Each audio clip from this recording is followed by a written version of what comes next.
आरे रौरा घरवालो गुन जागल हरदी कुटाला हे।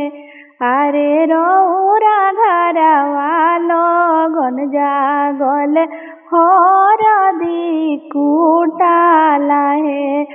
आरे आरे आपन चाचा धनी रौरो भाग हे। आरे रौरा घरवालो गुन जागल हरदी कुटाला हे। आरे रौरा घरवालो गुन जागल हरदी कुटाला हे।